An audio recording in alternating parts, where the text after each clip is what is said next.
Hello, price Lord. So இன்றைக்கும் ஒரு சின்ன விஷயம் உங்களோடு கூட நான் ஷேர் பண்ண விரும்புகிறேன். ஸோ இது பைபிளில் ஒரு வசனம் இருக்குது.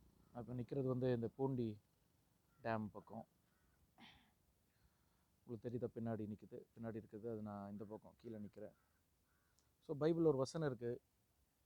அழைக்கப்பட்டவர்கள் அநேகர், தெரிந்து கொள்ளப்பட்டவர்களோ சிலர் அப்படின்னு சொல்லி பைபிளில் ஒரு வசனம் இருக்குது.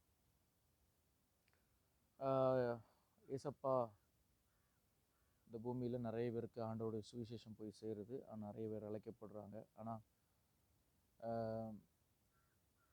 ஒரு சிலர் மட்டும்தான் ஆண்டவருக்காக உண்மையாக தெரிந்து கொள்ளப்பட்டவர்களாக வாழ்கிறாங்க. அநேகர் வெறுமனே ஒரு பேர் கிறிஸ்தவர்களாக, வெறுமனே ஒரு நேம் கிறிஸ்டியன், இல்லைனா ஒரு ரிலீஜியன் கிறிஸ்டியன் அப்படிங்கிற ஒரு கட்டத்தில் தான், அப்படின்னு ஒரு வாழ்க்கை தான் வாழ்கிறோம். ஆனால் இன்னைக்கு ஆண்டவர் நம்மோடு கூட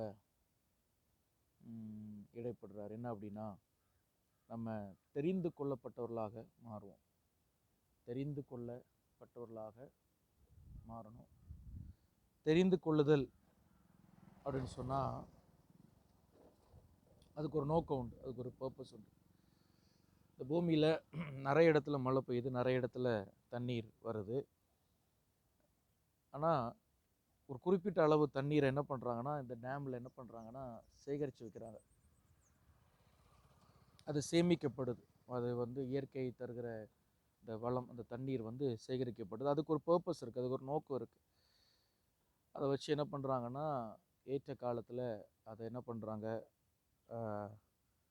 ஊருக்குள்ளே அதை அனுப்புகிறாங்க. அது நிறைய இடங்களுக்கு அது பயன்படுது. நிறைய வெள்ளம் ஊரை அழிக்காமல் இருக்கிறதுக்காக டேம்களில் தண்ணீர் சேகரிக்கப்படுது. அது எலக்ட்ரிசிட்டிக்கு பயன்படுத்துகிறாங்க. நிறைய விஷயம் இருக்குது. ஸோ ஒரு டேமில் ஒரு தண்ணீர் சேகரிக்கப்படுறதுக்கு ஒரு நோக்கம் இருக்குது. அதுபோல் God has a purpose in your life. உங்களை அவருடைய பிள்ளையாக அவருடைய ராஜ்யத்தில் வைத்திருப்பதற்கு அவருக்கு ஒரு பெரிய நோக்கம் இருக்குது. உங்களை தெரிந்து கொண்டிருக்கிறார். நீங்கள் உலகத்துக்காக நீங்கள் வாழாதீங்க. Don't live for the world. நீங்கள் உலகத்துக்காக வாழ அழைக்கப்பட்டவர்கள் அல்ல. உலகத்திற்காக வாழ தெரிந்து கொள்ள அல்ல. நீங்கள் ஆண்டவருக்காக வாழ அழைக்கப்பட்ட, தெரிந்து கொள்ளப்பட்ட கூட்டத்தில் இருக்கிறீங்க. So live for God, live for Jesus. இந்த ஒரு வாழ்க்கை ஆண்டவருக்காக வாழுங்க. ஸ்தோத்திரம். சில நேரங்களில் பிசாசு நம்மளை நமக்கும் உலகத்தானுக்கும் வித்தியாசம் இல்லாத போல ஒரு வாழ்க்கை வாழறதுக்கு வைக்கிறான்.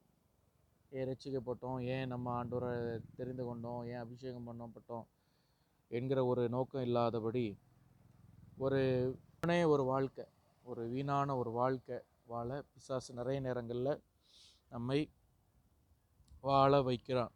எனவே நம்ம கவனமாக இருப்போம். இந்த புது வருடத்தில் ஒரு பெரிய தீர்மானம் எடுப்போம். நம்ம தெரிந்து கொள்ளப்பட்டவர்களாக இருந்து கர்த்தர் என்ன நோக்கத்துக்காக நம்மளை தெரிந்து கொண்டாரோ அந்த நோக்கத்தை நம்ம நிறைவேற்றுவோம். God bless you.